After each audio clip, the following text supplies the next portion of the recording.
untuk membongkar makom Abuya. Jokolono, Anda sudah offset dalam mengomentari Al-Maghfurlah Abuya Uci. Soal Anda tidak percaya kewalian beliau, itu hak Anda. Saya tidak punya hak mengintervensi keputusan Anda, karena saya pun dalam hal itu sama dengan Anda ya.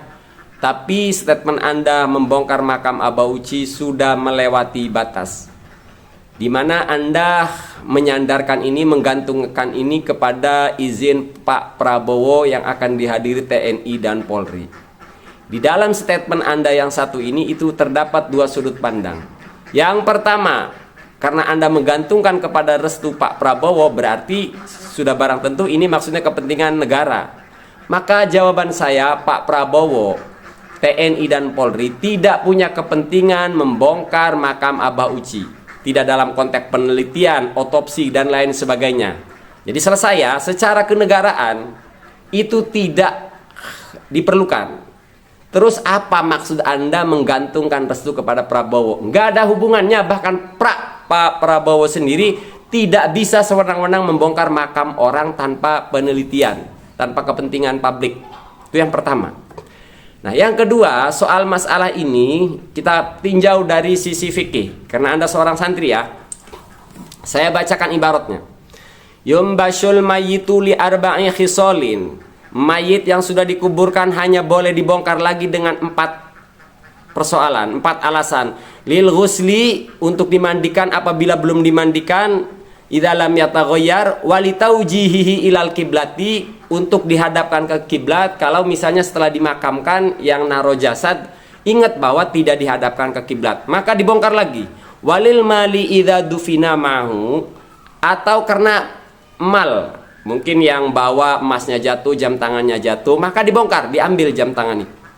Walil mar'ati idza dufina janinuha maha wa amkanat hayatuhu.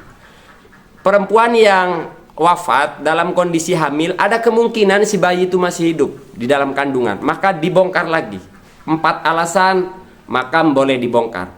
Nah, 4 alasan ini tidak ada dalam konteks yang Anda bahas. Maka dari sudut pandang negara itu tidak diperlukan, dari sudut pandang fikih itu tidak diperlukan, bahkan haram. Haram membongkar makam Aba Uci dengan ego Anda, dengan kepentingan Anda, untuk memuaskan Anda. Ya, itu kengawuran Anda yang pertama.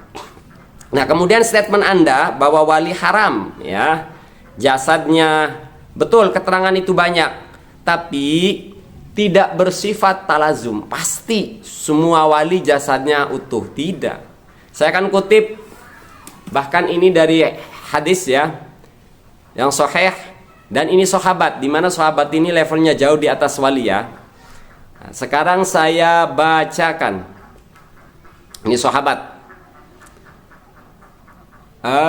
Yang dimana ini dijadikan dalil oleh mayoritas umat Islam di Indonesia, dalil tahlilan. Yang ketika itu Nabi Muhammad SAW menghadiri pemakamannya Sa'ad bin Mu'adz, maaf. Lalu Nabi fasabbaha.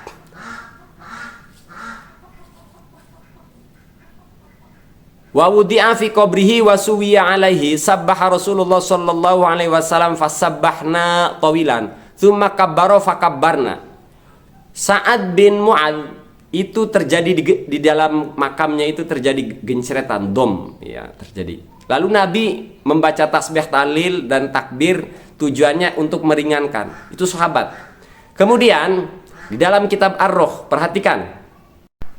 Suatu ketika Nabi Muhammad SAW bersama para sahabat melintasi sebuah lembah yang banyak pemakaman sahabat. Lalu Nabi wanadahum bi asma'ihim, satu-satu dipanggilin sahabat Nabi. Ya fulan bin fulan wa ya fulan bin fulan, hal wajadtum ma wa'adakum rabbukum haqqo fa inni wajadtu ma wa'adani rabbi haqqo.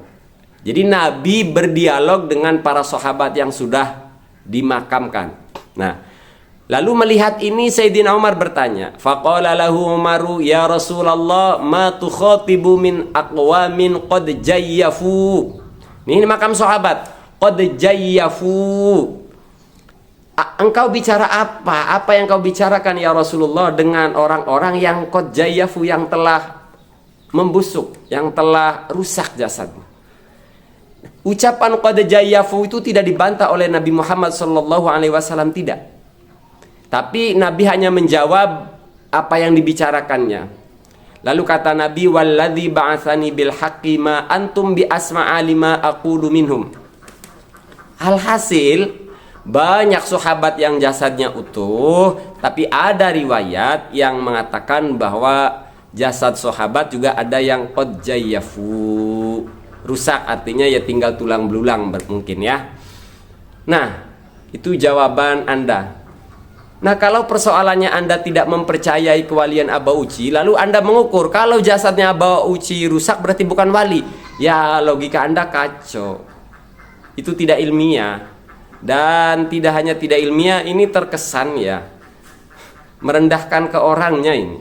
Soal membongkar Nabi, soal hutang janji dan lain sebagainya, itu saya kira bukan menjadi elat orang itu wali atau bukan. Apalagi misalnya hutang janji, lah sesama kasih Allah selesai dan tidak akhirat. Kenapa Anda masuk wilayah-wilayah urusan orang yang bersifat pribadi seperti itu, Joko Lono?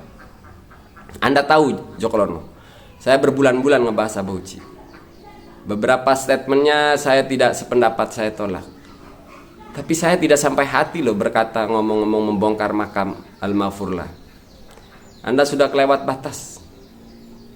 Ya, saya kira karena ini ke personal Anda ini, saya kira sampai ngebahas hutang lah, janji lah dan lain sebagainya, itu bukan persoalan ilmiah. Ya, itu persoalan pribadi. Anda sudah over. Ya. Kemarin-kemarin sampean itu sering memprotes saya tentang kritik. Sekalinya Anda mengkritik tokoh besar yang bersifat pribadi, kacangan materi kritikan Anda, Joko Lono. Saya sebagai pengkritik Aba Uci selama berbulan-bulan menolak keras dan mengecam keras atas statement Anda di video yang saya state ini. Karena Anda berbicara membongkar makam Al-Maghfurlah. Itu saja jawaban saya, bantahan saya kepada Anda. Saya kira Anda perlu minta maaf lah. Karena udah kerana pribadi ya. Saya kira itu saja, Joko Lono. Saya tunggu jawaban Anda berikutnya.